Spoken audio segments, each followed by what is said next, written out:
Muy buenas y bienvenidos a otro capítulo de Conversaciones con Mario Alonso Puig.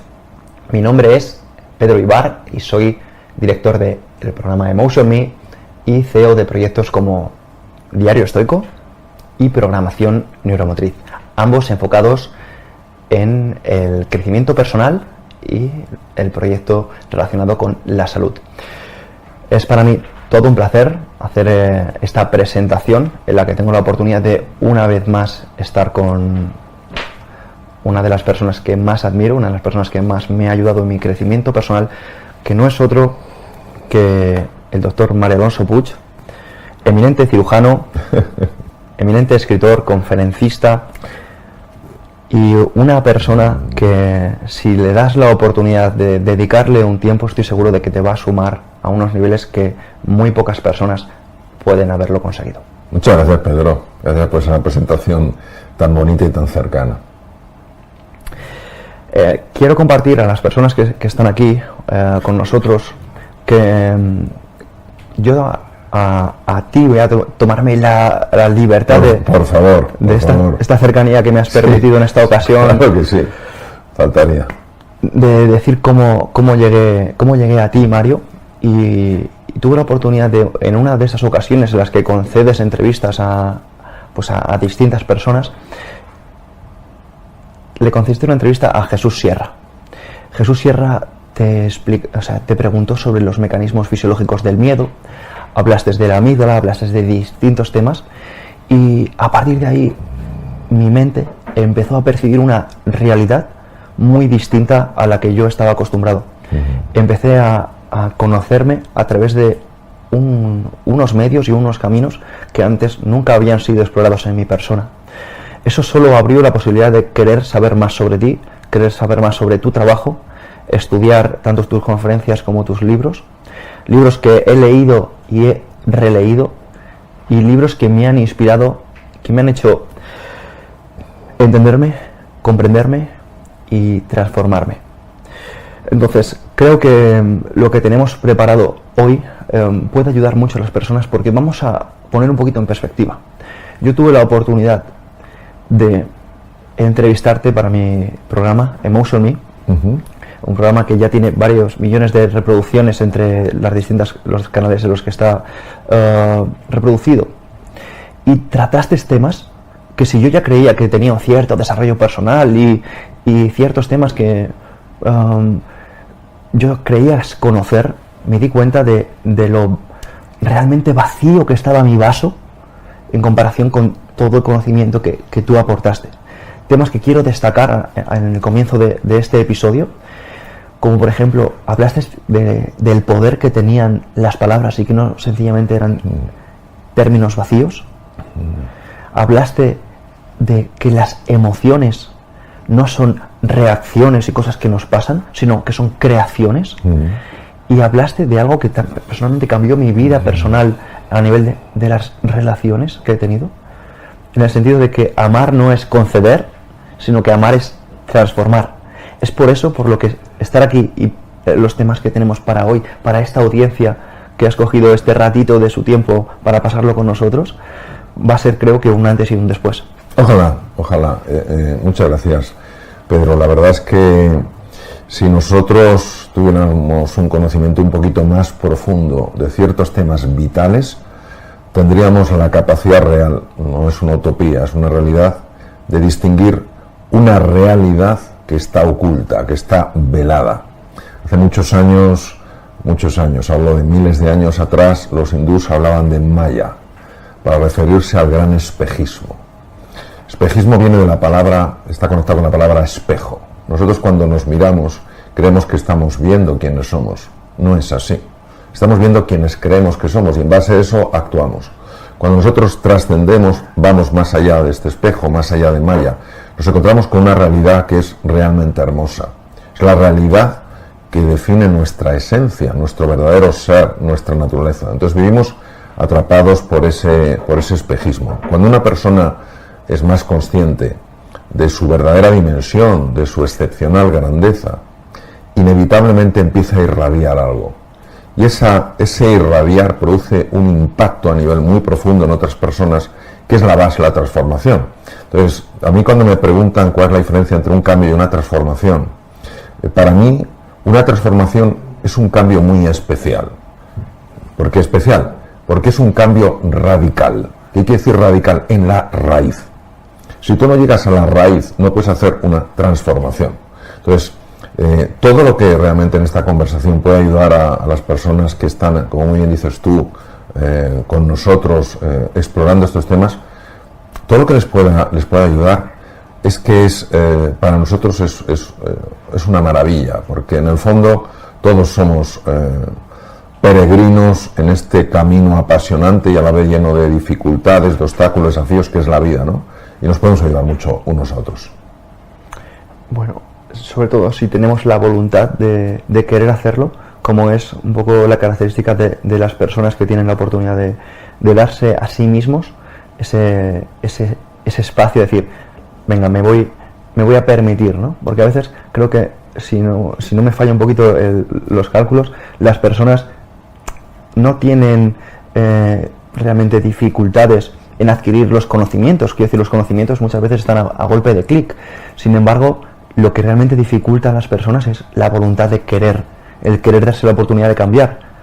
Hay un autor que se llama Derek Sivers que dice: si más información fuera la solución, todo el mundo sería millonario con abdominales de acero. Y es precisamente, ¿no?, esta voluntad, este cambio de paradigma, de decir, venga, voy a querer. Sí, lo que pasa es, estoy muy de acuerdo con lo que dices, lo que pasa es que desde mi punto de vista hay algo antes que el querer, que es el creer que se puede. Si yo realmente, aunque sea a nivel inconsciente, si yo creo que no puedo, nunca podré querer con suficiente fuerza, con suficiente entusiasmo, con suficiente pasión. Entonces, lo primero es creer que eso es posible, que es accesible para mí, aunque esté teniendo problemas de salud, problemas económicos, problemas de relaciones, problemas de autoestima, de autoconfianza, etc. Si yo creo que es posible, entonces puedo querer que suceda. Muchas personas quieren algo, pero se están autosaboteando porque no creen que eso sea para ellos. A veces uno no es muy consciente y esto produce una enorme frustración, porque aparentemente quieren, pero a la vez están autosaboteándose, con lo cual nunca lo consiguen. Dicen, no, es que me falta voluntad, si no sé cuántos. Entonces, es muy fácil quedar atrapado en excusas y en justificaciones. Y la pregunta fundamental es, ¿qué necesitas creer que es posible en tu vida para realmente querer conseguir eso, acceder a eso? Eso es tremendo, y no es casualidad que tengamos dos libros encima de esta mesa, porque precisamente el creer que algo se puede, encontrar la fuerza para hacernos esa pregunta, tiene mucho que ver con uno de los hemisferios del cerebro que posteriormente vamos a desarrollar en este capítulo de Conversaciones con Mario Alonso, porque a veces, digamos que olvidamos que nuestro cerebro también es un músculo, que no solo los músculos son los pectorales o los bíceps, sino que también esa parte de percibir la realidad de una forma distinta requiere entrenamiento. Sí, eso es así. Y de hecho, una de las cosas efectivamente que más desafía el paradigma viene del griego, forma de ver, el paradigma en el que nos tiene atrapados, que es Maya, que es este espejismo, es pensar que el cerebro es estático. Y de hecho la ciencia médica durante tiempo sostuvo esto, que las neuronas solo morían, que por supuesto empezaban a multiplicarse durante la infancia, la niñez, incluso la adolescencia, etcétera, los circuitos, aparecían nuevas neuronas, etcétera, etcétera, pero que llegado a la época adulta, a la edad adulta, lo único que sucedía es que morían. Afortunadamente tenemos al científico más grande que en neurociencias el mundo ha conocido, que fue don Santiago Ramón y Cajal, nuestro premio Nobel en 1906, que ya en aquella época donde no había manera posible de demostrarlo, él tenía tal nivel de intuición. Yo recuerdo haber visto los dibujos originales de Cajal, donde ya marcaba con flechas indias, es decir, hasta como que tienen plumitas al final, cuál era la dirección de la corriente eléctrica, pero eso no se podía saber. ¿Cómo él lo supo? Entonces, este hombre intuyó que la neuroplasticidad, es decir, la formación de nuevas neuronas, nuevas conexiones, era una posibilidad, y de hecho dijo todo ser humano, dijo todo, no dijo unos pocos, no dijo los rubios, los morenos, los tal, los que tienen este cociente intelectual, los que tienen este... No, él dijo, todo ser humano, si se lo propone,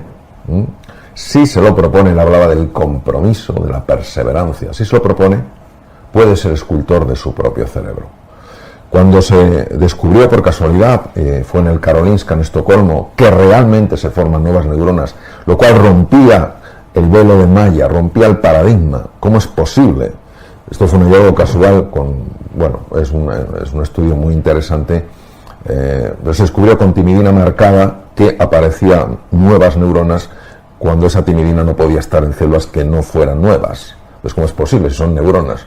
Entonces empezó a estudiarse allí en los Estados Unidos y se vio que efectivamente ante determinadas señales, ante determinadas llamadas, células madre que están en las cavidades del cerebro y que son pluripotenciales, emigran a ciertas estructuras, ya se han localizado dos, al principio se localizó solo una, a ciertas estructuras y empiezan a desarrollar prolongaciones, dendritas de un axón y se convierten en neuronas y prácticamente puede variar, pero alrededor de 3 semanas ya han formado nuevas conexiones. Entonces, claro, esto es de una importancia extrema, porque quiere decir que nunca se es demasiado mayor para aprender, que nunca se es demasiado mayor para cambiar, que el cerebro está preparado. Ahora, ¿cuál es el estímulo que nos lleva a formar nuevas neuronas? ¿Cuál es el estímulo que hace que se formen nuevas conexiones, que cambien los receptores en la membrana? Pues ya lo decía don Santiago de una forma encriptada, de una forma con un lenguaje a veces difícil de entender, ¿no? Todo ser humano sí se lo propone. Entonces, hoy sabemos que atreverte a salir de tu zona de confort, de tu mundo conocido y familiar, y entrar en la incertidumbre, ya implica una llamada a una reinvención del cerebro. Nosotros sabemos que la ilusión, el entusiasmo, la confianza, la paz interior, favorece la conexión entre las neuronas. Es decir, nuestro cerebro está adaptado perfectamente a navegar en la incertidumbre, siempre que naveguemos en esa incertidumbre con la ilusión, con el entusiasmo y con la confianza de que vamos a encontrar una oportunidad. Si nosotros entramos en esa incertidumbre y para nosotros solo implica un peligro, lo veamos o no ahora, es impresionante. Empiezan a cambiar los neurotransmisores en el cerebro y aquello que favorecía que emigraran células madre de las cavidades cerebrales de los ventrículos, aquello que lo favorecía deja de favorecerlo. Es más, neuronas ya hechas empiezan a morir. Es decir, el miedo prolongado en el tiempo, la sensación de impotencia, la sensación de desesperanza, cuando uno se encuentra en un entorno nuevo familiar que no controla, está asociado a la muerte neuronal. ¿Por qué? Porque hay una liberación de cortisol, una liberación, un aumento en el nivel de glutamato, es un neurotransmisor cerebral, y la combinación activan un gen que es el gen de la apoptosis. La apoptosis es el suicidio celular. La neurona se suicida. Es impresionante, es como si la neurona dijera, en un mundo así yo no quiero vivir. En un mundo así no quiero vivir. Y esto yo creo que es muy importante que lo planteemos, porque hay muchas personas hoy en día que ante la enorme complejidad que es real del entorno, tantas cosas que no van bien, las guerras, la hambruna, los problemas de energía, etc., todo esto, pueden llegar a pensar que no vale la pena vivir. Y no es cierto. Pero necesitas desarrollar un mindset, una mentalidad que te ayude a creer que en medio de todas esas cosas que no son bonitas, que no son atractivas, claro que hay oportunidades, claro que hay belleza, que hay muchas más cosas buenas que cosas malas, que hay muchas cosas que funcionan que las que no funcionan.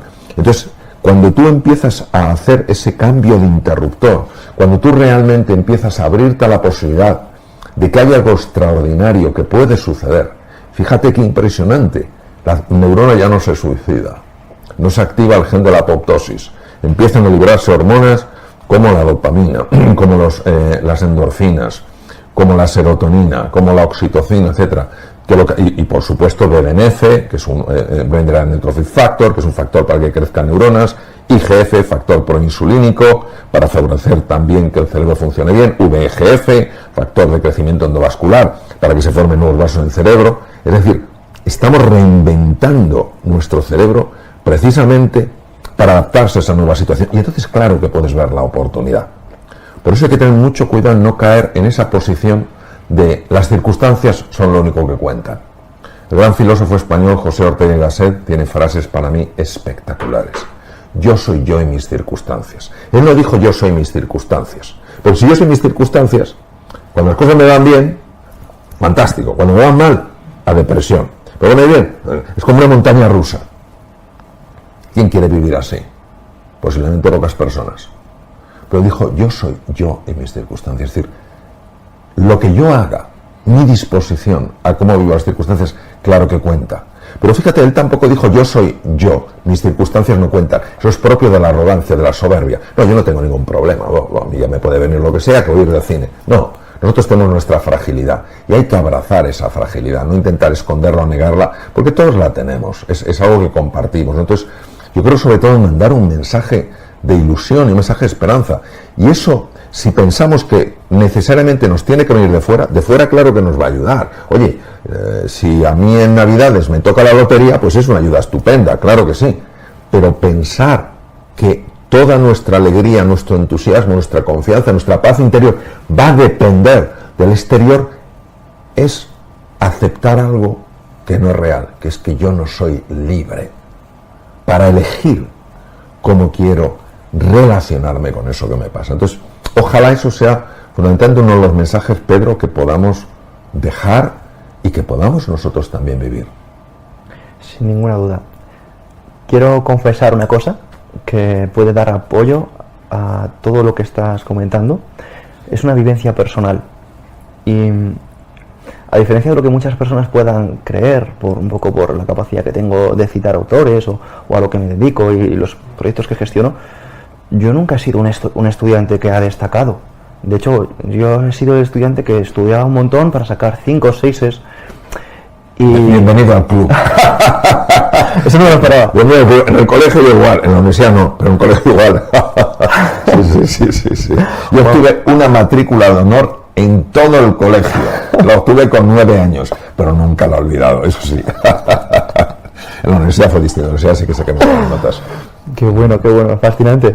Pues algo que a mí me cambió la vida para siempre fue precisamente lo que acabas de contar. El hecho de que había una posibilidad, lo que has comentado, ¿no? Creer que se puede, creer que existía esa neurogénesis. Porque yo también es cierto que yo venía de haber escuchado a un compañero suyo, que es Emilio Duro, que decía que todo el tiempo se están muriendo las neuronas, que cada día somos más tontos, bueno, entonces ese era el lenguaje con el que yo había crecido, con el que me habían educado. Entonces mi mensaje era: cada día soy más tonto, cada día soy peor, cada día estoy peor, esto no tiene salida. Y ver la luz a través de ideas como esta me permitió pues darme la oportunidad. Y algo que quiero destacar para las personas que digan, ya, pero eso ¿cómo se hace? Pues a través de, por ejemplo, el ejercicio físico.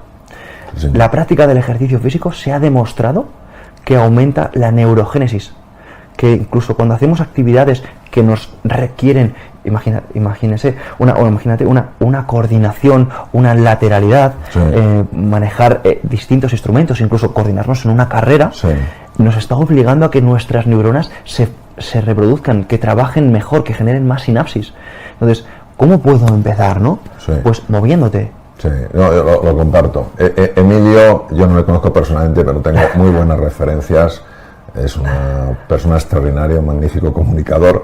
En este punto, desde luego, la ciencia no le apoya para nada. O sea, realmente la ciencia, la neurociencia muestra justo lo contrario. Es decir, independientemente de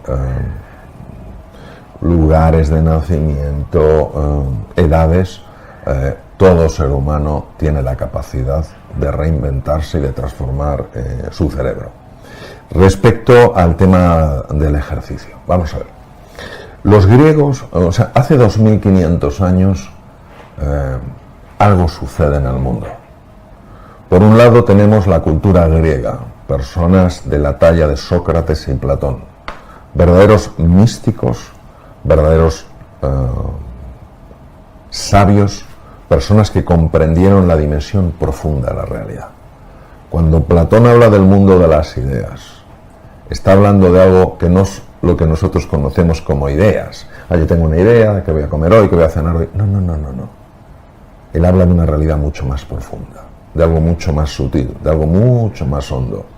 Él conectó con la dimensión del ser, la dimensión espiritual de la existencia. También, fíjate qué curioso, en China aparece una figura, Lao Tzu. Lao Tzu escribe un tratado que es una joya, el Tao Te Ching, y está hablando ya de esa dimensión sutil, donde el mundo invisible no es un mundo vacío, es un mundo lleno de sentido y lleno de posibilidades.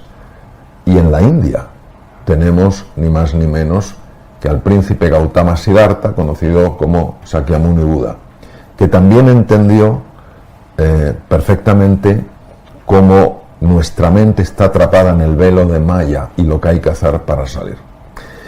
¿Por qué digo esto? Porque la filosofía griega ya decía en su época, mens sana in corpore sano. Es decir, ya conectaban la mente con el cuerpo. Ese saber, curiosamente, sí se ha mantenido en disciplinas, por ejemplo, como el yoga, el qigong, el tai chi chuan, es decir, donde se entiende perfectamente que ese movimiento del cuerpo no es simplemente un movimiento de los brazos, las piernas, lo que sea, es un movimiento interno que está teniendo un impacto en la forma de sentir, en la forma de percibir la realidad. Hoy, que afortunadamente la investigación ha tenido este punto de cordura y ha querido ver qué pasa realmente cuando una persona hace ejercicio físico, cuando una persona, como decías tú, Pedro, se estira, cuando utiliza movimientos que implique la utilización de los dos hemisferios, ha mostrado claramente que ese movimiento físico aparentemente baladí en relación con el cerebro produce automáticamente una respuesta en el cerebro. Ante eso, el cerebro empieza a liberar BDNF, factor derivado del cerebro. El BDNF empieza a llamar a las células madre, de venir aquí, transformaros en neuronas. Entonces esa célula que es redondita o alargada empieza a desarrollar impresionantes proyecciones. Le dice a las neuronas que ya están formadas crear nuevas conexiones, desarrollar nuevas espinas dendríticas. Por cierto, las espinas dendríticas las descubrió Ramón y Cajal, y hay una carta preciosa en el Colegio de Médicos, de puño y letra de Cajal, describiendo a Lorente Denot, que vivía, fue un discípulo suyo, que vivía entonces en el instituto en Nueva York, trabajaba en Rockefeller, el descubrimiento de estas espinas, que tienen una importancia extraordinaria, porque son puntos de entrada de información. Entonces, se produce BDNF, se produce factor proinsulínico. El factor proinsulínico IGF, que se desarrolla también con el ejercicio físico y se libera, es muy importante, parece ser, como uno de los factores que previene enfermedades neurodegenerativas, como puede ser el Alzheimer o el Parkinson. Pero luego, además, el ejercicio físico hace que se libere VEGF, factor de crecimiento endovascular. Lo que hace es que se empiecen a desarrollar nuevos vasos en el cerebro, de tal manera que es mucho más difícil tener un infarto cerebral. Todo el mundo ha oído hablar de los infartos de miocardio, pero los infartos cerebrales no son menos graves, de hecho son más urgentes llevarlos al hospital, porque es que el cerebro muere muy rápidamente sin oxígeno, ¿no? Solo en los Estados Unidos hay 800.000 accidentes cerebrovasculares al año. Entonces, imagínate lo importante que es el ejercicio físico en una sociedad que es tremendamente sedentaria. Dice, no, es que yo veo mucha gente haciendo deportes, y es que siempre son los mismos. Son los mismos. Y llama la atención porque los ves corriendo por delante, corriendo por detrás. Pero son los mismos. O sea, hay un sedentarismo brutal. Y ese sedentarismo, las personas creen a lo mejor que, bueno, que solo te afecta un poco a la actividad muscular. Es que afecta a la actividad cerebral. O sea, que es así. Por supuesto. Y mira, algo que es súper importante es, vamos a darle un poquito de ejemplos a las personas. Las personas olvidan a veces que cuando están mucho tiempo en la mente, el cuerpo funciona mal. Y hay ejemplos que son muy gráficos, pero muy cotidianos sobre todo, de todo esto. Hay personas que tienen problemas sexuales, por ejemplo, y estas personas que tienen problemas sexuales no los tienen precisamente por algo que se escape a su voluntad. Lo tienen porque están en la mente. Cuando alguien se va a acostar con otra persona y está pensando, me va a gustar, le voy a gustar. Uy, seguro que está pensando que estoy gordo o gorda. Seguro que no le gusto. Seguro que su pareja le gusta más. Seguro que, su pareja le gusta más. Seguro que su otra pareja le gusta más. Y no está en el cuerpo, que es el momento presente. El cuerpo empieza a fallar. Y por eso precisamente pues están en los hombres ciertos problemas y en las mujeres otros. Y es una vez más por no estar en el cuerpo, por estar en la mente, por esa... es muy interesante lo que dices, pero porque... Vamos a imaginar, de hecho ayer di un curso y hice este ejercicio y algo tan sencillo generó un impacto muy curioso. Una persona se había llevado un plátano y le dije, cómete el plátano, un trozo de plátano, mientras piensas. Entonces empezó a comerse el pedazo de plátano mientras pensaba. Digo, ¿qué tal está? Dice, bueno. Digo, ahora te vas a comer otro pedazo de tu plátano, pero ahora vas a estar solamente prestando atención a las sensaciones, a lo sensorial. Y es que le cambió la cara y dice, es que está muchísimo mejor. Eso es lo que pasa. La mente, nuestra mente, es una mente que tiene una serie de disfuncionalidades que es importante que reconozcamos. Y nos saca del presente. Y al sacarnos del presente, al sacarnos de las sensaciones, no nos deja conectar con lo que hay. Es decir, ese plátano tenía una posibilidad de sabor que el pensamiento inicialmente bloqueó. Entonces, solo cuando estaba ahí, verdaderamente pudo disfrutar. Para estar en el presente, tienes que estar conectado no con la mente, sino con los sentidos. Son los sentidos los que te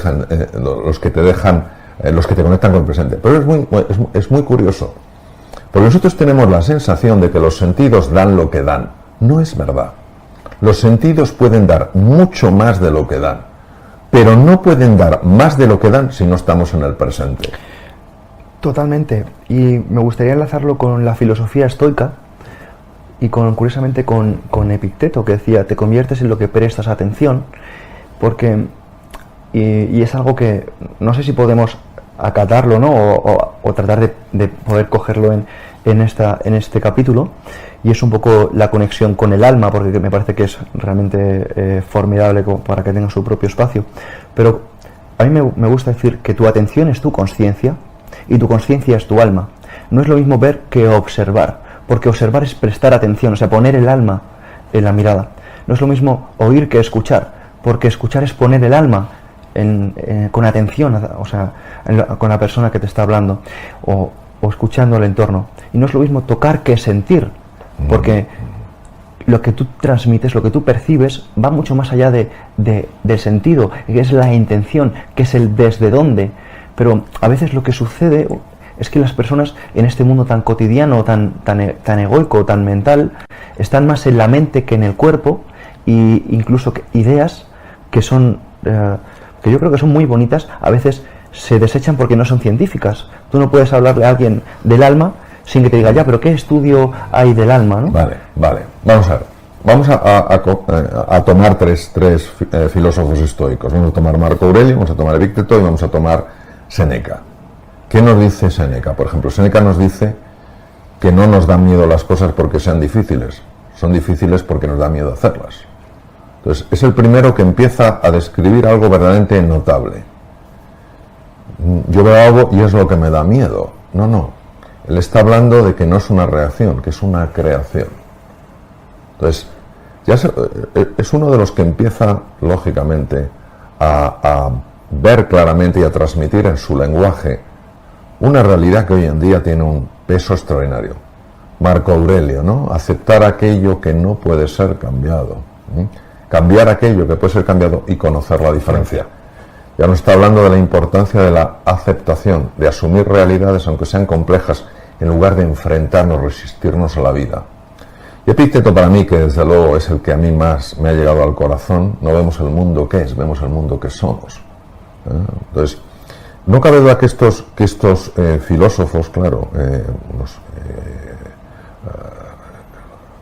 antiguos filósofos romanos, estoicos romanos, no cabe duda que de alguna manera ya estaban intuyendo algunas de las cosas que estás comentando.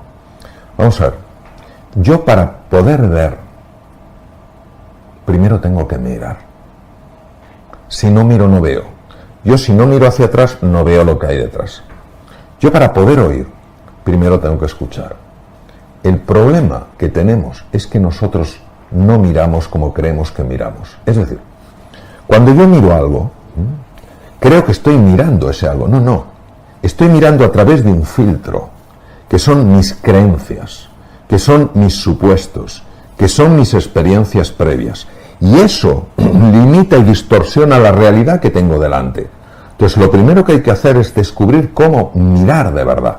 Hay 3 tipos de mirada, que es la mirada profunda, la que ve más allá de lo aparente, la mirada ancha, la que entiende el contexto, y la mirada con alcance, que es la que ve las consecuencias de algo. No sabemos mirar. No sabemos mirar. ¿Y por qué no sabemos mirar? ¿Porque no podemos mirar? No, porque se cuela un filtro del pasado. Y por eso hemos perdido la capacidad de sorprendernos, asombrarnos, llenarnos de júbilo ante lo que nos ofrece el mundo, ¿no? Por eso decían también algunos grandes filósofos, mirar una rosa como si fuera la primera vez. Yo ya sé lo que es una rosa, ya me pinché en el pasado, no sé qué tal, ya pongo el filtro, ¿no? Escuchar exactamente lo mismo. Nosotros estamos escuchando a través de un filtro, entonces es lógico que oigamos tampoco. En el fondo, vemos lo que queremos ver y oímos lo que queremos oír. ¿Por qué? Porque ya hemos decidido lo que hay que ver y hemos decidido lo que hay que oír. Oye, pero si eso no es lo que hay ahí, pero como forma parte de una estructura mental que nos tiene encerrados, el velo de Maya, un paradigma limitante, eso es lo que nos pasa. Entonces, ¿cuál es el entrenamiento? El entrenamiento es un entrenamiento en la mirada y es un entrenamiento en la escucha. Por ejemplo, respecto al cuerpo, que es una de tus pasiones y también la mía, ¿no? No solo como médico, sino como estudioso del funcionamiento del cuerpo. Yo puedo mirar el cuerpo y puedo ver en el cuerpo sencillamente unos miembros, los brazos, las piernas, unos órganos, el hígado, el páncreas, el bazo, el intestino delgado, el corazón, el cerebro. Yo puedo ver eso, pero puedo mirar con otro nivel de calado. ¿Y qué descubro? Descubro una microbiota en el tubo digestivo que está afectando a cómo yo me siento. Está afectando a cómo mi sistema inmune hace frente a las bacterias, virus y tumores. Miro el corazón y ¿qué veo? Veo un órgano que tiene un cerebro incorporado, el tercer cerebro con 40.000 neuronas, y está afectando al funcionamiento del cerebro, al funcionamiento de todos los órganos. Penetro y entro en la inteligencia somática y veo que los músculos, naturalmente que tienen memoria, y hay corazas neuromusculares donde están atrapadas emociones en el inconsciente que no quiero volver a recordar. Entonces veo otra dimensión. Pero primero he tenido que querer mirar de otra manera. Y nos da miedo mirar. ¿Por qué nos da miedo mirar? Porque no nos fiamos de lo que vamos a ver. Tenemos una concepción a veces tan pobre del ser humano. ¿Cuántas personas me han dicho, no, yo es que no quiero mirar adentro, porque no quiero ver todo lo malo que hay en mí? Oye, perdón. Si tú quieres ver tu luz, primero tendrás que atravesar tu cruz. A la luz se llega por la cruz. Primero vas a ver cosas que no te gustan. Pero qué buena noticia. Porque eso no es lo que eres. Eso es lo que te impide reconocer, que quieres volver a conocer lo que eres. Claro, la mirada es fundamental. Entonces creemos que nuestra mirada es inocente. No, nuestra mirada no es nada inocente. Entonces cuando tú empiezas a mirar y a escuchar de una forma distinta, el mundo que se revela es un mundo lleno de posibilidades. Y por eso, como decía mi queridísima amiga María de Villota, la vida es un regalo. Mira, esta mujer, un ejemplo como ser humano y como profesional, accedió a la Fórmula 1. Vamos a ver, la Fórmula 1 es de tal complejidad, poder llegar a ese nivel es de tal complejidad. No cabe duda, tuvo un grandísimo referente que fue, y que es su padre, ¿no? Emilio de Villota. Pero esta mujer tuvo un traumatismo tremendo, perdió un ojo, no pudo seguir conduciendo coches de altísima competición. Y sin embargo era una mujer que irradiaba una alegría, irradiaba un entusiasmo. De hecho escribió ese libro hablando de que la vida es un regalo. ¿Por qué? Porque María, con un único ojo, era capaz de mirar mucho mejor que los que tenemos dos ojos. Y entonces veía una realidad que le llenaba de entusiasmo. Y era una mujer llena de alegría, llena de entusiasmo. Entonces, ¿qué pasa? Que hay otra forma de mirar. Sin ninguna duda. Y esta posibilidad también la veía Marco Aurelio. Marco Aurelio empezaba cada mañana diciendo que se iba a encontrar con desagradecidos, con desgraciados, con insolentes, con maleducados, y decía, compréndelos porque están hechos de los mismos átomos que tú. Entonces, al final, a veces es precisamente esta posibilidad de comprender, de entender, de asumir que realmente ni somos mejores ni somos peores, que son nuestras creencias y nuestras acciones realmente lo que marca nuestro futuro, lo que nos permite ir en una dirección o ir en otra. Sí, vamos a ver. Lo que voy a comentar ahora no a todo el mundo le gusta, pero yo tengo que decir las cosas como las veo y sencillamente como propuestas. No soy quien, ni para dar consejos, ni para decirle a nadie lo que tiene que hacer, con una propuesta. Si uno cree que hay gente buena y hay gente mala, es decir, este es bueno y este es malo, entonces no entiende la naturaleza de nuestro creador. Yo soy un enamorado de Van Gogh, por ejemplo. Soy enamorado en general de los impresionistas, Monet, Manet, Degas, pues impresionistas. Yo no puedo concebir que un Van Gogh dibujara, pintara un cuadro malo. Es que no lo puedo concebir. No lo puedo concebir. Queriendo, obviamente, pintar un cuadro. No voy a hacer a propósito algo malo. No lo puedo concebir. Para mí, Dios, uno lo puede llamar vida, consciencia, amor, lo que quiera. No me importa lo que representa. El artista de los artistas, ¿cómo va a crear a alguien malo en su esencia? No puede salir de él, si de Van Gogh no puede salir un cuadro malo, de alguien que está a un nivel infinitamente superior a cualquiera de nosotros, infinitamente superior, no digo de la arrogancia y tal, sino con un nivel de comprensión, un nivel de amor que no lo podemos entender. ¿Cómo va a crear a alguien malo? Ahora bien, no cabe duda de que vemos muchas cosas terribles. Gente que asesina, gente que descuartiza, entonces dices, ¿es malo? No. Mi forma de verlo, exclusivamente la mía. No hay gente buena o mala. Hay gente que está bien, hay gente que está mal y hay gente que está muy mal. No que son malos, que están muy mal.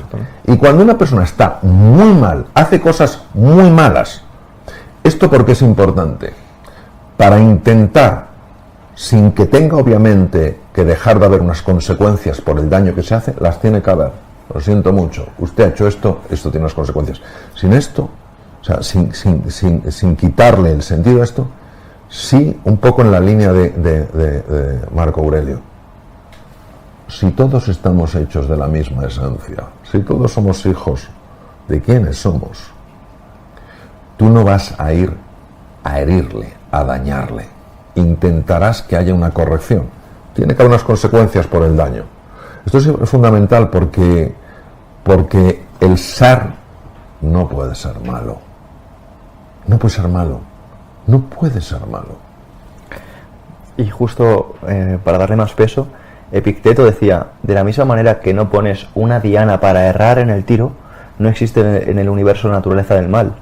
Los estoicos hablaban de la disciplina del juicio y hablaban de, una vez más, diferenciar que nosotros no somos nuestros pensamientos. Ellos utilizaban un término llamado dianoia, haciendo alusión a diferenciarte de los pensamientos. Tú puedes tener, como dirían, ¿no?, un poco en la escuela cristiana, pensamientos impuros, pensamientos a lo mejor de querer hacer daño a alguien, o de envidia, o de celos, o de malestar. Sin embargo, debes reconocer que estos pensamientos no son tuyos, que permanecen, como algunos dirían, en el inconsciente colectivo, y que están ahí, pero debes sencillamente no actuar en esa dirección.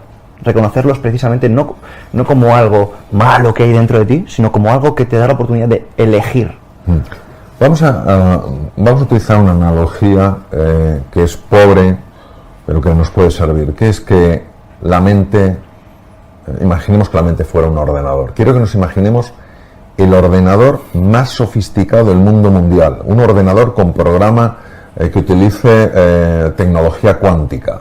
O sea, estamos hablando de algo ultra sofisticado, capaz de hacer cosas increíbles. De hecho, la computación cuántica, uno de los grandísimos padres, por no decir el padre, es un español. Bien, entonces, Vamos a suponer eso. Si tú le metes un programa a ese ordenador, que sea un programa defectuoso, lo siento mucho.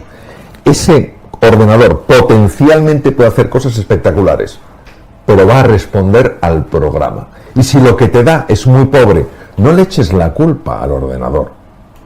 Ten en cuenta que el programa no se ha introducido. Entonces, el ser humano tiene cuando se habla del pecado, hay que entender, yo creo que se ha manejado horriblemente el tema del pecado, mi punto de vista. La palabra pecado viene del arameo, el lenguaje que hablaba Cristo. ¿Y qué significa pecado? Lo conecto con lo que ha dicho la Diana. Significa errar. Viene del tiro con arco, tiraban con arco, y cuando alguien no daba la Diana decía, has errado, has pecado. No pasa nada, tú corriges. O sea, no tiene esa connotación tremendamente negativa. Entonces nosotros tenemos instalado, difícil de saber de dónde viene, tenemos instalado un programa de pensamiento profundamente disfuncional.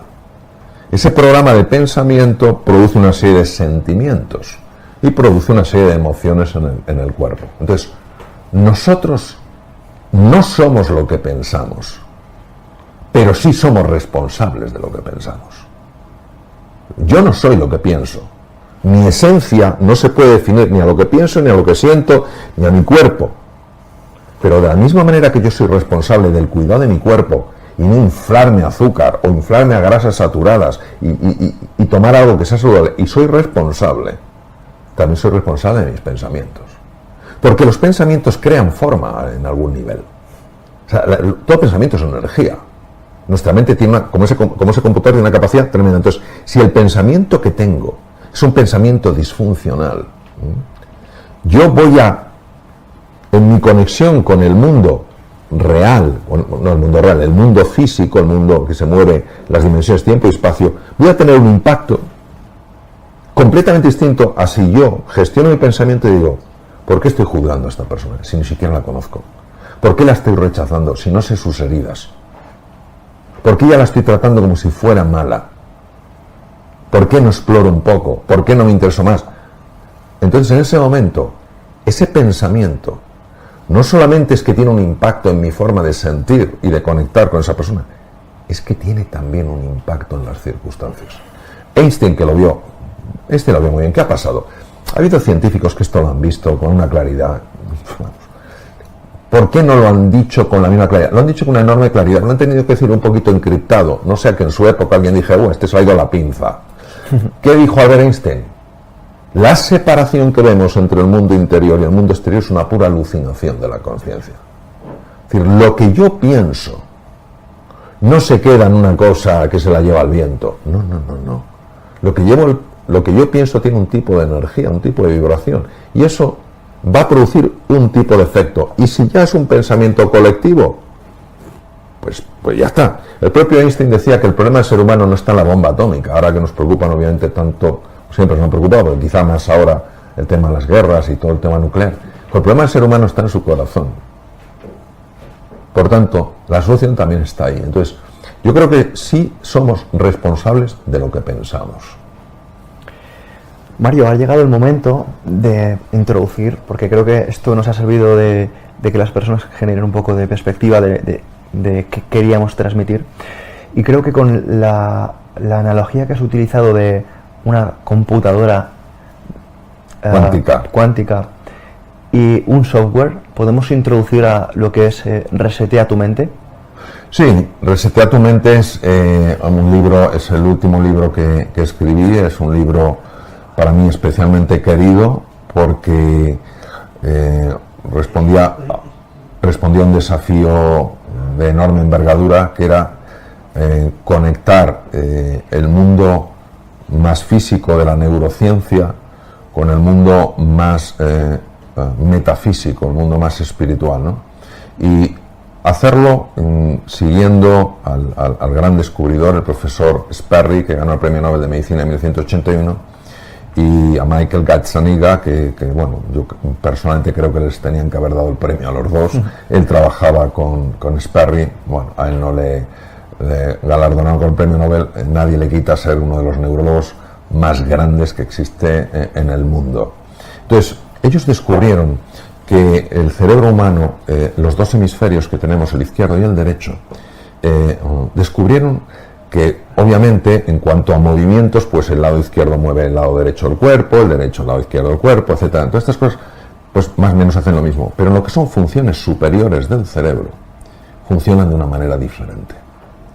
El izquierdo es un hemisferio hecho para la lógica, hecho para la utilización de instrumentos, para mover objetos, para catalogar, esto es un vaso de agua, esto tiene agua, para ir al conocimiento, yo sé lo que es el agua, yo sé lo que es un libro, yo sé... Para describir. Exacto, esta es la página 17, la otra sea la página 18, quiero llamar a mi amigo Pedro Ibar, este es el número, pum, pum, pum, hemisferio izquierdo. Quiero fabricar algo, quiero fabricar un mueble, quiero fabricar X, hemisferio izquierdo. Es el hemisferio de nuestra cultura. Es el que nos permite movernos bien en el mundo visible. Hablar un idioma. Hablar un idioma. Es el mundo de la materia, es el mundo de la forma, es el mundo de la línea del tiempo, pasado, presente, futuro, es la línea del espacio. Estamos aquí en un espacio y no estamos en otro. ¿Es importante eso? Sí.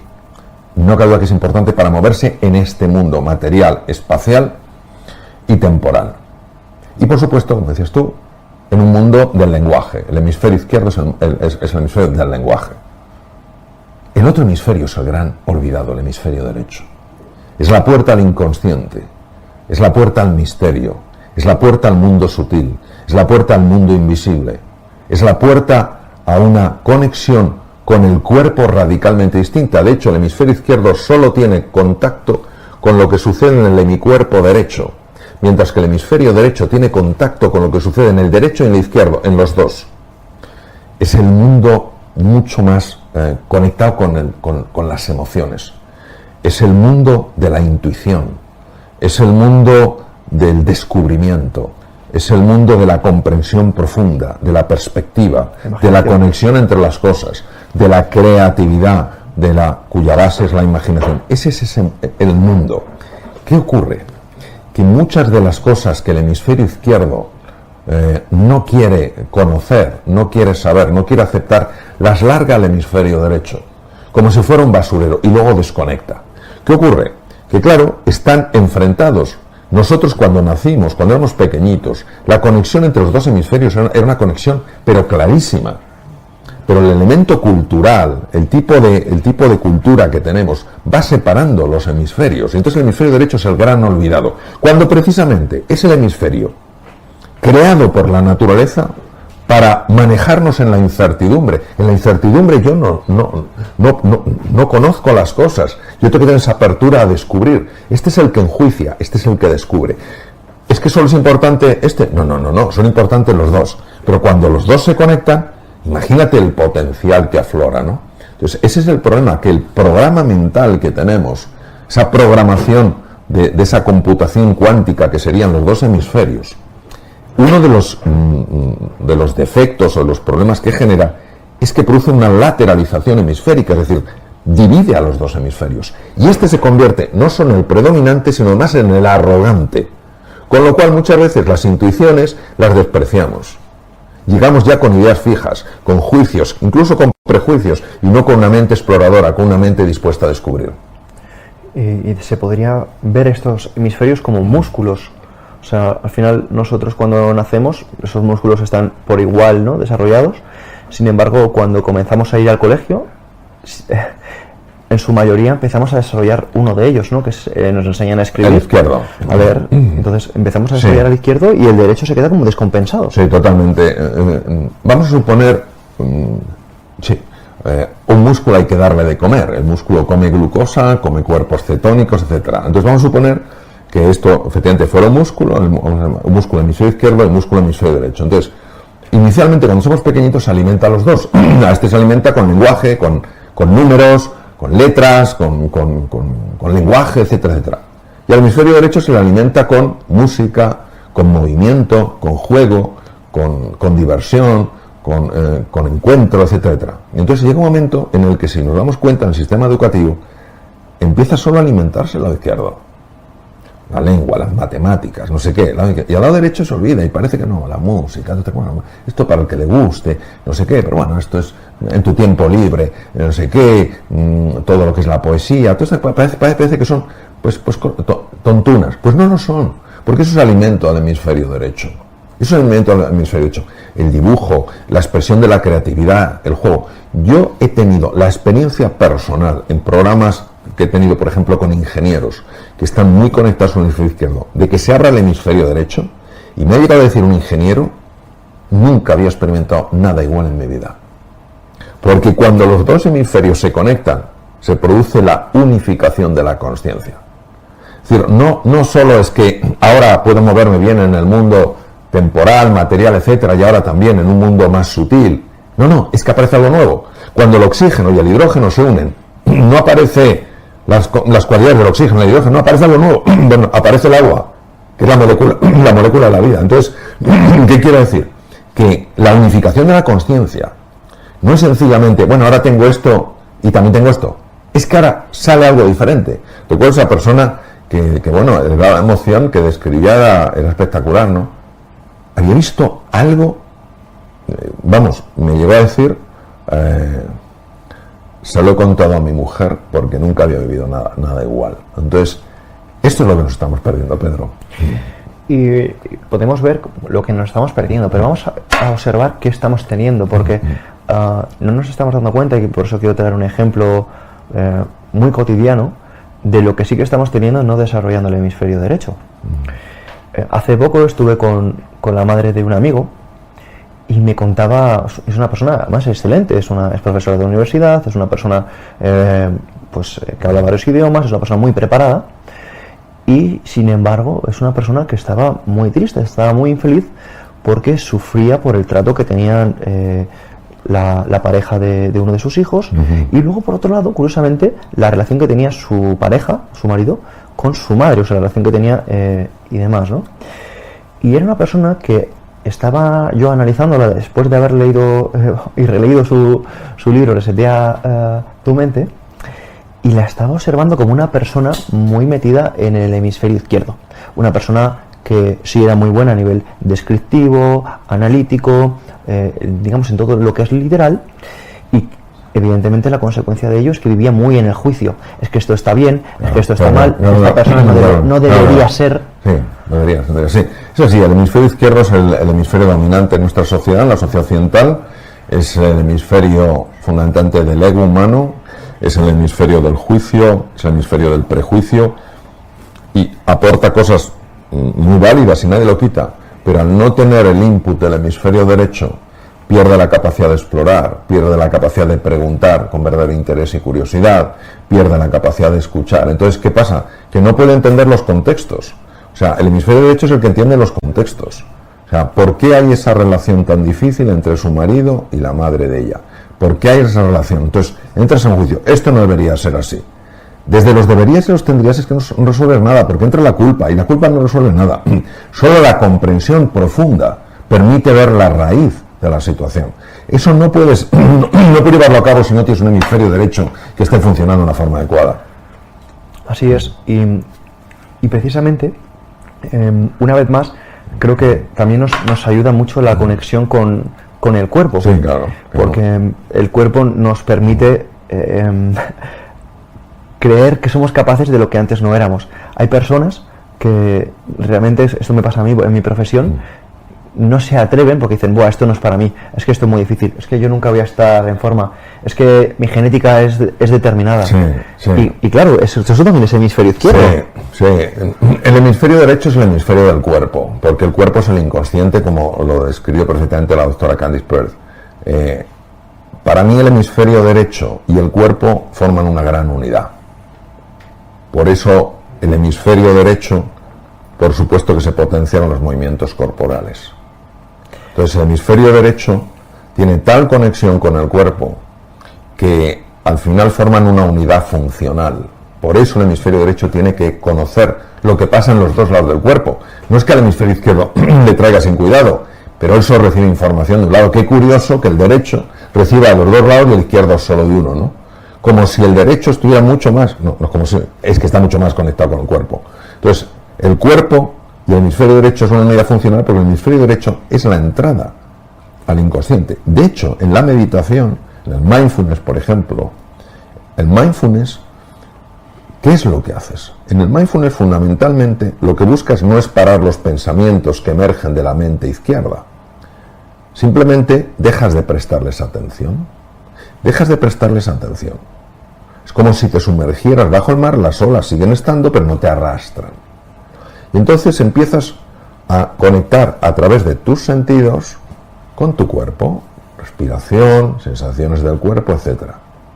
Y aparentemente, con una mirada superficial, dirás, bueno, esto como mucho te puede producir una relajación. No es así.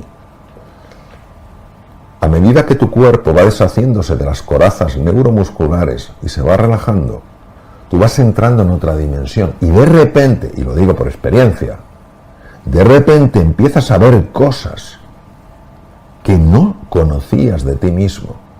Empiezan a aflorar recursos que no sabías que tenías. Dices, pero ¿cómo es posible? Si yo no estaba pensando.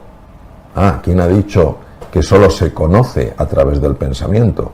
¿Quién ha dicho que no se puede conocer a través de la contemplación? ¿Quién ha dicho que el cuerpo no tenga información que en un estado de contemplación te la pueda mandar y tú veas lo que estaba oculto? No, eso es un juicio que hemos hecho desde la mirada superficial.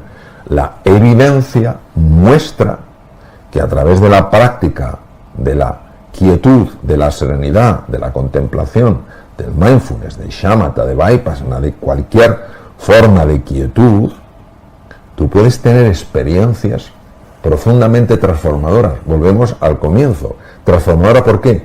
Porque llegan a la raíz. Por eso resultan tan sorprendentes y por eso generan sorpresa, sobrecogimiento y gratitud. Sorpresa porque te vienen de forma inesperada. Sobrecogimiento porque lo que te viene no es baladí. Y gratitud porque agradeces infinitamente ver eso, porque al ver eso tú puedes tomar decisiones que nunca tomarías si no lo vieras. Por ejemplo, yo en una ocasión tuve una experiencia muy profunda y absolutamente hermosa de hasta qué punto el universo se ocupaba de mí. Y en ese momento que yo lo viví de una forma incuestionable, mi cuerpo también lo vivió y se produjo una relajación absolutamente alucinante. Parecía que mi cuerpo pesaba menos. La alegría que me invadió fue impresionante. Toda la angustia que tenía antes de que eso sucediera, antes de entrar en esa quietud, se desvaneció y se convirtió en entusiasmo y confianza. Y empezaron a pasarme un montón de cosas que uno puede decir que son casualidad, pero para mí, de casualidad, nada, sino enormes causalidades. Entonces, yo creo que nuestra sociedad, por supuesto que tiene que valorar el pensar. ¿Cómo no va a ser importante el pensar? Pero no considerar que solo se conoce a través del pensamiento, porque entonces lo fácil es caer en el juicio, dejar de observar, dejar de contemplar, dejar de intentar conectar. Entonces lo único que hacemos es ponemos una etiqueta y decimos, esto cabe en la etiqueta, esto puede caber en una etiqueta. Un ser humano no puede caber en ninguna etiqueta, aunque tenga el tamaño del planeta Tierra. Totalmente. Y algo que me gustaría darle peso, porque si no podríamos ver que el enfoque del libro está hecho para que las personas pues pinten mejor o creen más música o sean más deportistas, y para mí sería un enfoque muy simple y muy superficial de lo que realmente significa este libro. Vamos a ver, a mí me gustaría compartir que el hemisferio izquierdo es fantástico si a día de hoy queremos crear una televisión, una bombilla, queremos crear una conexión a internet, un teléfono móvil. Sin embargo, que exista un teléfono móvil, una conexión a internet, una bombilla, es precisamente porque habían personas que tenían la capacidad de creer que podía existir internet, que podía existir una bombilla o que podía existir un teléfono móvil. Entonces, a mí este libro me ha permitido, vale, Pedro Ibar, lo que tú sabes puede que esté bien, pero ¿te has fijado en la cantidad de cosas que no sabes que puede que existan? Entonces, creo que esto es una oportunidad de oro para que las personas se den la oportunidad de creer que se puede aquello que ni siquiera lo han visto hasta el día de hoy. Sí, fíjate, por ejemplo, a mí me gusta la música, ¿no? No sé muy poco, pero me gusta la música. Beethoven decía que la música le era revelada. Mozart jamás tachó ninguna de sus partituras, las salían completas. Entonces es curioso cómo el propio Einstein elabora la relatividad con algo que no era la lógica matemática. De hecho se enfadaba bastante cuando decían que era a través de la lógica. Decían, no, esto no tiene que ver con la lógica. Entonces, no cabe duda que para construirlo en el mundo físico, para construirlo en el mundo de la materia, en el mundo del tiempo y el espacio, no podríamos hacerlo sin el hemisferio izquierdo. Por eso, bienvenido y alabado al hemisferio izquierdo. Pero para concebir cosas nuevas, para imaginar nuevas posibilidades, para intuir nuevas oportunidades, necesitamos del hemisferio derecho. Entonces, ¿qué pasa? Que al final vamos a lo mismo. En esta vida lo más importante no es enfrentar a nadie contra nadie, no es ir contra nadie, es conectar a las personas, es favorecer el encuentro, es darse cuenta de que todo puede sumar, que no tendría por qué restar. ¿Qué ocurre? Que esa división que tenemos a nivel mental la trasladamos en el mundo exterior. Y al final nos parece que el mundo exterior está dividido y vemos el enfrentamiento que hay, pero previamente hay un enfrentamiento interior. Entonces yo creo que se trata sencillamente de respetar lo que hacen los otros hemisferios. Si en el fondo están deseando volver a ser amigos, si fueron muy amigos. Es como si tú, Pedro, tú y yo que somos amigos, alguien viniera y empezara a decirte, Mario, no te fíes un pelo de Mario, porque Mario, no sé qué tal cual. Y vas tú, y a base de oírlo, lo que se repite una y otra vez, te lo crees. Y a mí, otro me dice, Pedro. Y al final resulta que tú y yo ni nos hablamos, pero sí anhelamos recuperar la amistad que teníamos. Pero es que lo más sorprendente es que lo que a ti te han contado de mí es falso, y lo que a mí me han contado de mí también es falso. Entonces, de una gran mentira dividida en dos cosas, una mentira para ti y otra para mí, de una gran mentira ha salido un desencuentro que no está en conexión con la realidad. ¿Qué pasa? Que en el fondo tú y yo sí queremos volver a ser amigos. Entonces, ¿qué es lo que hay que hacer? Dejar de contarnos mentiras del otro. Por eso mucho ojo con toda aquella persona que lo que busca fundamentalmente es generar división y enfrentamiento. Lo que todos creo que necesitamos hacer es buscar puntos de encuentro. Porque tú puedes tener formas muy distintas de ver la realidad, Pedro. Eres mucho más joven que yo. Tienes habilidades que yo no tengo. Yo tengo otros conocimientos que a lo mejor tú no los tienes. Tú tienes los conocimientos que yo no tengo. Pero tú eres una persona también que quiere ser feliz igual que yo, que quiere sufrir menos, que te importan tus seres queridos, que quieres hacer las cosas bien. Si te salen mal porque salen mal, no porque quieres hacerlas mal. ¿Cómo es posible que nos separe algo que tiene mucho menos peso que lo que nos tendría que unir? ¿Qué nos separan? Nuestros juicios. ¿Qué nos separan? Nuestras creencias disfuncionales.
Nuestras etiquetas, ¿qué nos une? Que compartimos la misma naturaleza. Los dos tenemos naturaleza humana. Sí, y por eso también quiero destacar que en el libro también haces una maravillosa distinción de las palabras, volviendo un poquito también al inicio, de sensaciones, sentimientos, emociones, y es precisamente estas etiquetas lo que a veces es esa limitación, y como por ejemplo tener esa posibilidad abierta al lenguaje es realmente lo que genera esas posibilidades entre personas también. Claro, eso es muy importante lo que dices por lo siguiente. El hemisferio izquierdo y el hemisferio derecho tienen este nivel de desconexión, pero no en todo.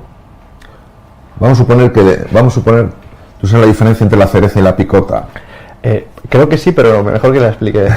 La picota no tiene rabito y la cereza tiene rabito y van dos, ¿vale? Entonces, por eso a veces cuando los niños pequeños se ponen la cereza así como si fueran unos pendientes. No lo pueden hacer con una picota porque la picota no tiene rabito. Bien. Entonces, hay una cereza, hablando metafóricamente, que está en el hemisferio izquierdo. Y hay otra cereza que está en el hemisferio derecho. Y están conectadas por el rabito. Bien. El hemisferio izquierdo, esta cereza, es la cereza de las palabras. Y esta cereza es la cereza de los sentimientos, las imágenes y las emociones que están en el cuerpo. ¿Qué ocurre? Que una cereza mueve cosas en el hemisferio derecho. Claro, si yo pienso algo, pero no se traduce en un sentir o en una reacción corporal, que es una emoción, en el fondo eso no tiene fuerza. Pero es que las palabras tienen fuerza porque están moviendo cosas aquí. Entonces, cuando tú le dices a una persona, es que eres tonta, la palabra eres tonta, si está conectada con sentimientos y emociones, hará que esa persona se sienta tonta y se sienta humillada y se vea tonta. Por eso tenemos que ser tan cuidadosos con el lenguaje, tan cuidadosos con el lenguaje. Por eso es distinto decir a una persona, tienes el cuarto desordenado, a eres una desordenado. Es muy distinto decir a una persona, has cometido un error, a eres un fracasado. Son palabras, sí, pero mueven cosas. Entonces hay que tener mucho ojo con esto. Empezando con el autodiálogo. Bueno, claro, el autodiálogo es el mismo, es decir, el autodiálogo es lo que tú te dices, te mueve cosas en ti. Si yo cada vez que cometo un error me digo, Mario, eres un fracasado, yo cada vez estoy potenciando más sensaciones, imágenes y experiencias corporales de que soy un fracasado. Entonces viviré con un fracasado. ¿Pero por qué? ¿Por qué vivo con un fracasado si no soy un fracasado? Ni nadie es un fracasado en la vida. Porque no he parado de llamarme fracasado. Por eso sí soy responsable de lo que pienso. Sí soy responsable de lo que pienso. Ahora, pues para tratar de llevar un poco, porque me pasaría desarrollando este libro días, me gustaría conectarlo, porque me vino a la mente, Mario, que tú también eres un ser humano, porque al final... claro, por supuesto. Claro, puede parecer que ese comentario es un poco absurdo, sin embargo... No, absurdo no, es sorprendente. Sin embargo, a veces solemos con nuestro hemisferio... Es que este libro también me abrió esa posibilidad, ¿no? Porque normalmente etiquetamos a las personas como es mi profesor de matemáticas y ya está, es tu profesor de matemáticas. No es un ser humano, o ese policía sí, por supuesto. Es un capullo, pero... Por supuesto, no es un ser humano, efectivamente. Y así con el médico, y así con tu madre o con tu pareja. Sí. Y a mí este libro me permitió, Mario, verte como algo más que Mario Alonso Puig, el conferencista, el escritor, el cirujano, ese ente que eres. Y también me permitió, con ese hemisferio derecho, ver la posibilidad también de que eres un ser humano y, evidentemente... No, entiendo lo que dices, sí. Ya te sigo el razonamiento.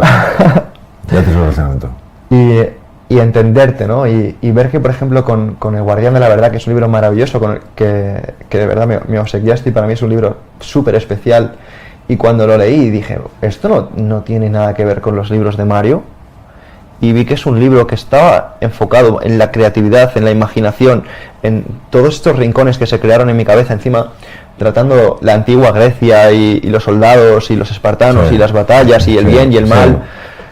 Dije, wow, esto también es Mario, no me lo puedo creer, ¿no? Y realmente fue muy bonito y me ayudó también a entenderte un poco más como persona y Y creo que lo que tú querías hacer con este libro, bueno, mejor que tú no lo va a explicar nadie, así que te lo quiero preguntar. ¿Qué querías tú conseguir con El Guardián de la Verdad? Vamos a ver, El Guardián de la Verdad y La Tercera Puerta del Tiempo es mi libro más querido. ¿Por qué es mi libro más querido cuando no es mi libro más exitoso? Por una sencilla razón, porque me hizo vivir una experiencia tan absolutamente extraordinaria que jamás podré olvidarlo. Yo contaba a mis hijos cuentos cuando eran pequeños, yo me los inventaba, pero ellos, por lo que fuera, les chiflaban. Y un día empezaron a grabarme, les dije, por Dios, no me grabéis esto, que esto es una especie como de... No, papá, es que no sé qué. Entonces siempre anhelé escribir un libro, una novela. Entonces, un buen día decidí que era el momento. Y llamé a la editorial, a Espasa, que gente excepcional, y les dije, veréis, a ver cómo se toman, que mi próximo libro no va a ser un ensayo, sino que va a ser una fábula. Y lo recibieron con una ilusión, con un cariño espectacular. Pero ¿qué pasó? Que yo no conseguía, ¿qué quería transmitir? Yo quería transmitir en el libro la posibilidad de transformación, es decir, de cambio radical en una serie de seres humanos que estuvieran haciendo frente a desafíos imposibles de resolver. Imposibles, callejones sin salida, verdaderos muros. Y sabía, porque había leído a Jung y había leído a Campbell, Su Camino del Héroe, sabía que la mitología tiene una capacidad de producir un determinado impacto en el inconsciente. Como yo soy un enamorado de la filosofía griega, y de hecho hice un máster de 2 años estudiando filosofía, quería que de alguna manera conectar el mundo presente con el mundo antiguo, donde las figuras mitológicas tuvieran una capacidad de transformar de alguna manera todo el relato. Estuve bloqueado 6 meses porque quería resolverlo desde el punto del conocimiento que tengo de la mitología, del conocimiento de la filosofía, desde el conocimiento de la medicina. Y durante 6 meses estuve bloqueado, 6 meses que la editorial no me puso ninguna presión, lo cual les agradezco mucho. Pero un día se conectaron los 2 hemisferios. Y cuando se conectan los 2 hemisferios, ¿qué te produce? Primero, sorpresa. Segundo, sobrecogimiento. Y tercero, gratitud. Empezó a salirme el relato, pero es que además estaba leyendo una cosa, estaba leyendo un ensayo, no tenía nada que ver con esto, y de repente, como si alguien abre un grifo y empezó a salirme el relato, pero una cosa, yo nunca había visto nada igual. Me fui al ordenador, empecé a escribir, me salió el nombre de los protagonistas, me salió el problema que tenían, me salió la circunstancia, me salió 2, y mientras yo lo escribía se me caían las lágrimas de la emoción que me estaba generando. Entonces, aquello era tan raro para mí, era tan absolutamente inusual, que le mandé los 2 capítulos a Ana Rosa Semprún, una persona absolutamente maravillosa, que entonces era la directora general de Espasa. Le digo, Ana Rosa, me ha salido esto, yo no sé si esto es una cosa rara, pero tú, que tienes una experiencia brutal, dime si voy por buen camino. Me escribió al día siguiente, porque eran 2 capítulos largos, y me dijo, maravilloso, siga adelante. El relato me salió de un tirón, lo escribí en 1 mes y medio. Es más, todo lo que yo viví en ese mes y medio, todo se iba incorporando al relato. Me invitaron a dar una conferencia para emprendedores en Menorca, y una persona me dijo, te vamos a dar una vuelta en un barco de vela y tal cual. Y yo pasaba por allí y lo iba ya incorporando en el relato, donde la isla donde vivía uno de los dioses. Y lo curioso es que, claro, había partido de un problema imposible de resolver, que yo no tenía ni idea de cómo resolverlo, porque era imposible para mí también. Y de una forma absolutamente sorprendente, al final del relato, se resuelven los 4 problemas de tal manera que cualquier persona que lo lea diría, efectivamente, es que esto es otra forma de ver la situación. Entonces, ¿qué sucede? Pues que hay una historia que está teniendo lugar en el presente, con estos 4 protagonistas, con un problema para ellos insoluble, y está sucediendo simultáneamente algo en el mundo griego, pero hace 2500 años. ¿Qué ocurre? Que en un momento determinado se conectan. ¿Por qué? Porque el hemisferio derecho no reconoce la línea del tiempo. El hemisferio derecho vive en un eterno presente.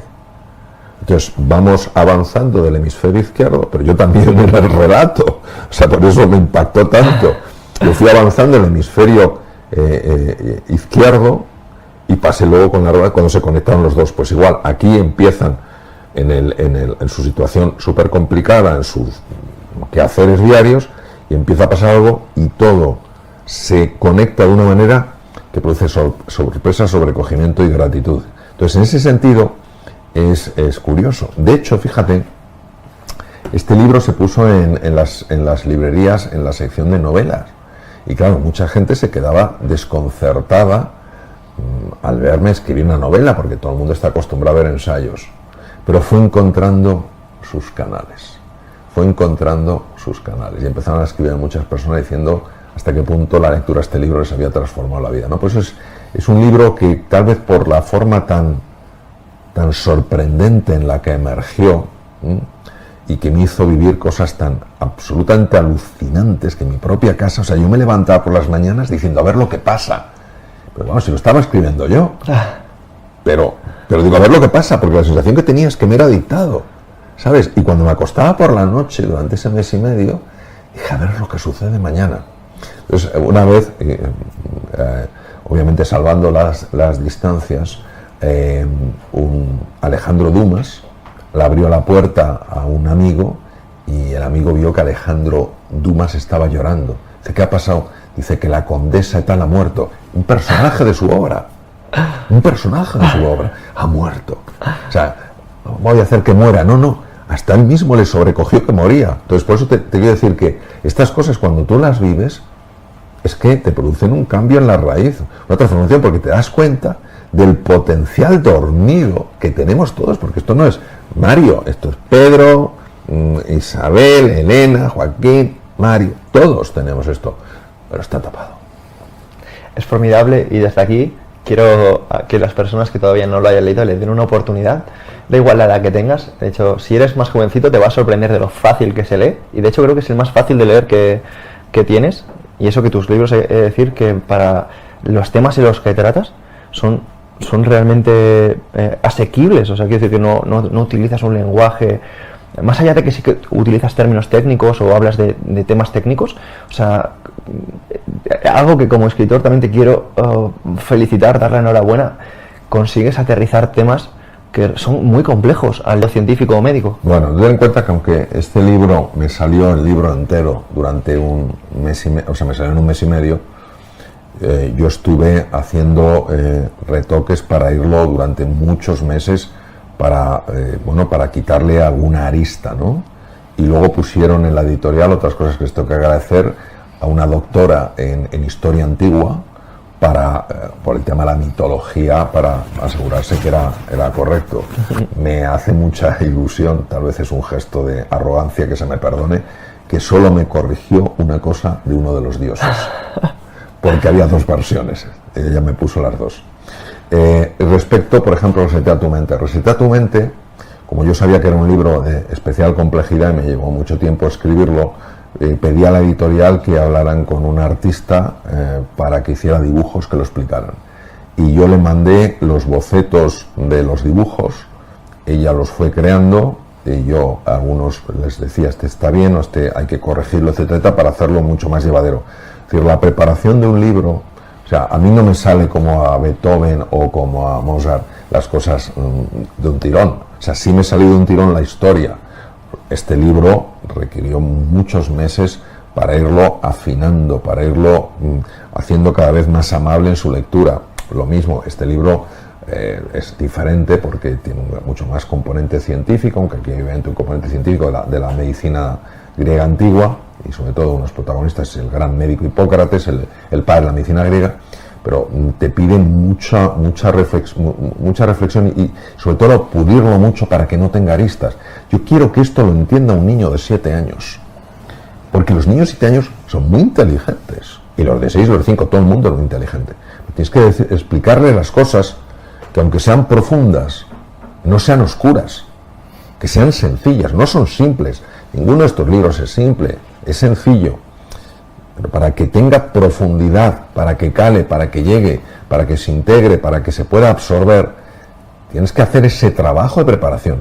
Esto es como cuando das una clase, dices, una clase es 1 hora de clase, o 2 horas, las que sean, pero las horas que le tienes que dedicar a prepararla, dice, pero si el tema ya lo conoces, sí, pero es que comunicar no es hablar, comunicar es llegar, y tú tienes que conseguir que esto lo entienda todo el mundo, y lo tienes que pulir, hasta que te digan, pum, por eso, antes de que se publique el libro, yo me aseguro de que una serie de personas que me van a decir la verdad,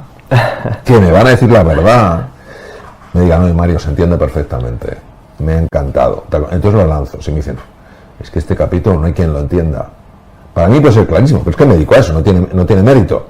Entonces lo que tengo que hacer es, pum, pum, hasta que me diga, así, ahora se entiende muy bien, pum.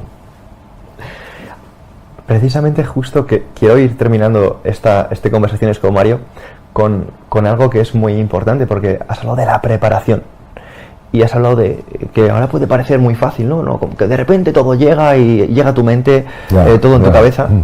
Y creo que nada más lejos, y algo que yo he observado de tu persona es lo bien cuidado que estás. O sea, eres una persona con muy buena presencia física, eres una persona con buen porte, eres una persona trabajada, se ve que eres una persona que te cuidas, Mario, y evidentemente creo que no se puede hacer que la mente funcione genial si no hacemos que el resto de cosas funcionen bien. Si yo no estoy comiendo bien, si yo no estoy teniendo un diálogo conmigo mismo, si no estoy en un entorno que favorece, ¿no? Si estuviéramos en un bar lleno de servilletas por el suelo sucias y música fea, ¿no? y todo eso, pues sería más complicado que este tipo de libros salieran a la luz, ¿no? Sí, es verdad que procuro cuidarme, lógicamente. Tengo la posibilidad de cuidarme mucho más de lo que me cuido, aún así procuro cuidarme, es decir, dormir el número de horas, que es correcto, que es entre 7 y 8, a pesar de que viajo mucho, dar mis pequeñas cabezaditas para recuperarme. Considero sumamente importante el ejercicio físico, el cuidado de la nutrición, lo cual no quiere decir que siempre haga lo que tengo que hacer. Muy importante estar rodeado de personas cariñosas, de personas que sabes que te quieren. Muy importante expresar el cariño a los demás. Muy importante encontrar un propósito en tu vida, ¿no? Encontrar un para qué. Muy importante tener un sentido de gratitud. Ayer estaba dando un curso, como te comentaba, y les decía a los participantes, que eran gente extraordinaria, les decía, ¿os habéis dado cuenta de lo ricos que somos? Yo no vendería mis piernas por ninguna cantidad de dinero. Y por supuesto, ni a mis hijos, ni a mi pareja, ni a mis amigos por ninguna cantidad de dinero. Sí somos muy ricos, pero no lo sabemos apreciar, lo damos por hecho. Entonces, tener ese sentido de gratitud, luego buscar el contacto con la naturaleza para mí es muy importante en cuanto tengo una ocasión. A veces con los viajes no me es tan fácil, pero un bosque, un parque, estar cerca a la orilla de un mar o lo que sea, ¿no? Otro tema para mí muy importante es la oración, muy importante. La oración como petición de ayuda para mí el único Dios que tiene sentido, que es un Dios absoluto amor y absoluta sabiduría, y que para nada le es indiferente mi vida y no le es indiferente la vida de nadie. Para mí también muy importante momentos de meditación, momentos de quietud. Tremendamente importante buscar con mayor o menor éxito ser una persona cordial. Es decir, cuando las personas estén conmigo tengan una sensación de cordialidad, no una sensación de ya nos está juzgando. Tener, por ejemplo, soy un enamorado de la música y un enamorado de los libros. O sea, yo no podría, si me faltaran los libros, pues me tendría que adaptar. Pero me sería muy difícil vivir sin libros. Siempre viajo con 1 o 2 libros. Es imposible pillarme a mí sin al menos un libro. Es que no es posible. Es como si saliera de casa sin pantalones. No me ha sucedido nunca.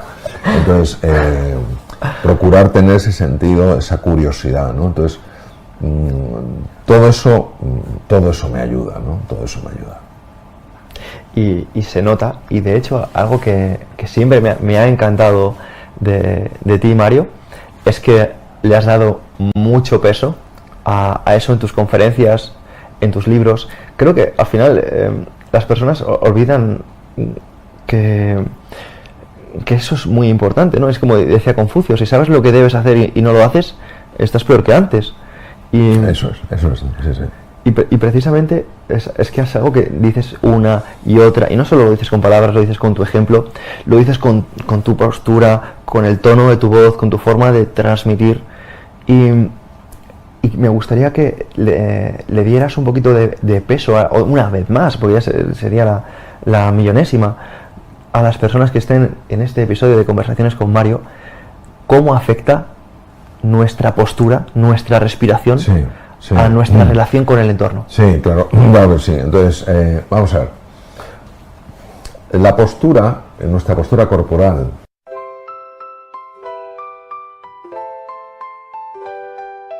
Lakefront breeze whispers your name. City lights dancing in neon flame. Heartbeats quick in a sweet refrain. Your laugh cuts through the summer rain. Electric dreams in your eyes so bright. Bassist grooves with all his might. Holding hands beneath the Willis Towers light. This windy city feels just right. The Navy Pier Ferris wheel spins above as the music takes control, whispers of love. Oh darling, this magic won't fade. Beneath the stars a love parade. With you by my side unafraid. Magic's real, forever will stay. Guitar solo sings a sweet serenade. Your voice is honey, love's sweet parade. Chicago blues melt away the shade. In your arms, a future we've made. Drums are beating a rhythm so true. Never want this night to end, just me and you. 80s synth keeps the feeling new. Chicago magic forever will pursue. Oh darling, this magic won't fade. Beneath the stars a love parade. With you by my side unafraid. Magic's real, forever will stay. The doggone night, a memory to hold. A love story forever told. In this magical city, our hearts unfold. Chicago night forever will hold.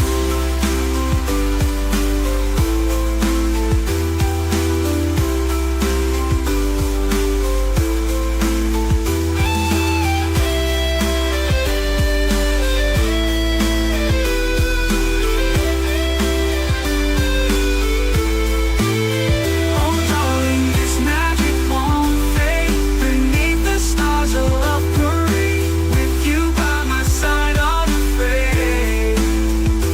Magic's real, forever will stay.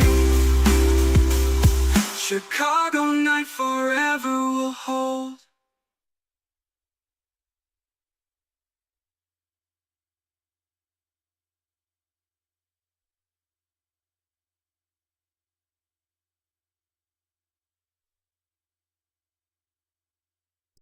Está siendo leída por dos partes, al menos dos partes del cerebro, que se llama la ínsula de Ryle y el cíngulo anterior.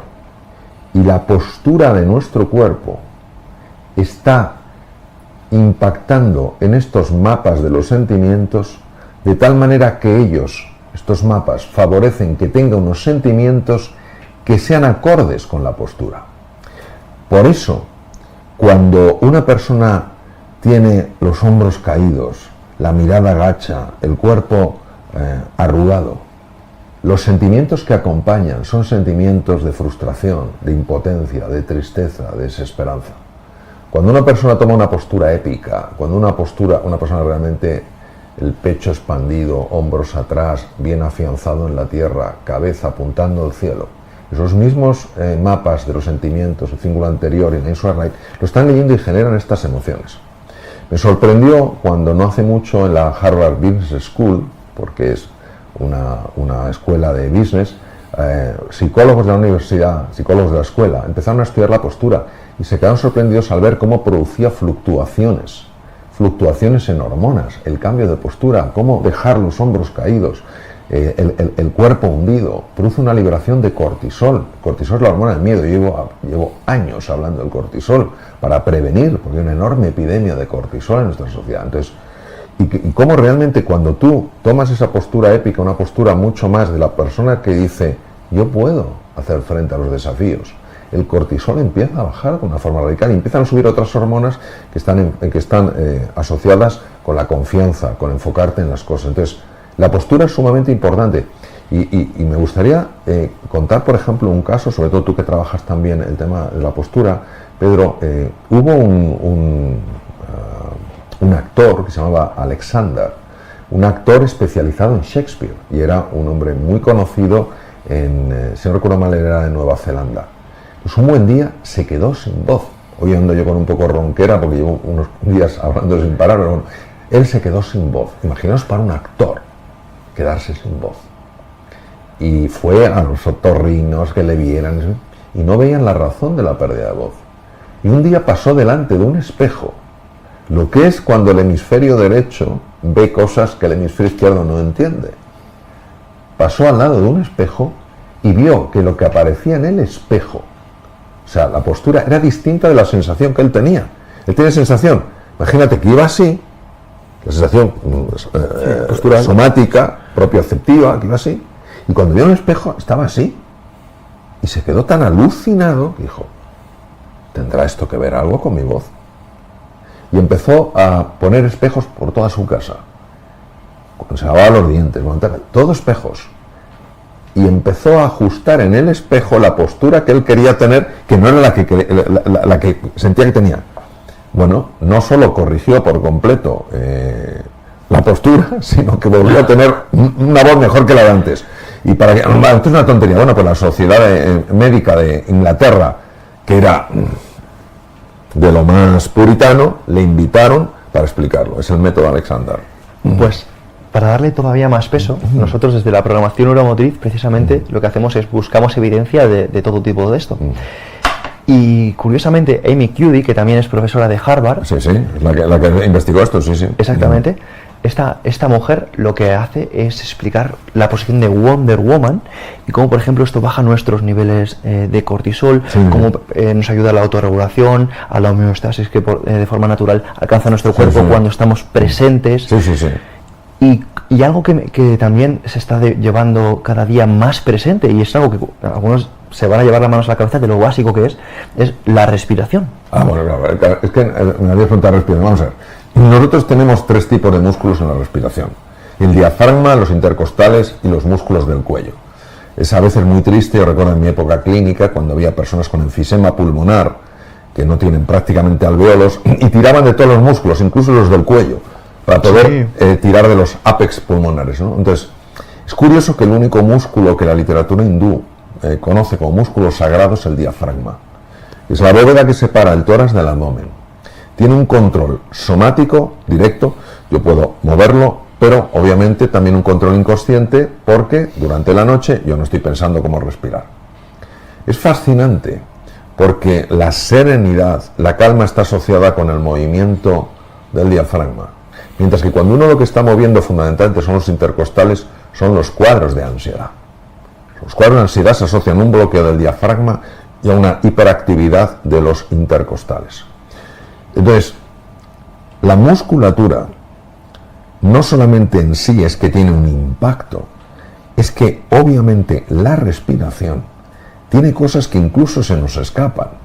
Se habla de prana, como del fluido vital, neuma, hablaban los griegos, es decir, hay algo incluso que se nos escapa. Lo que no cabe duda, por experiencia personal, es que cuando tú en un momento determinado centras la atención en tu cuerpo, la sacas de la cabeza, no es que quieras parar los pensamientos, es que la sacas de la cabeza tu atención y la llevas al cuerpo y lo llevas a la respiración, empiezas a calmarte.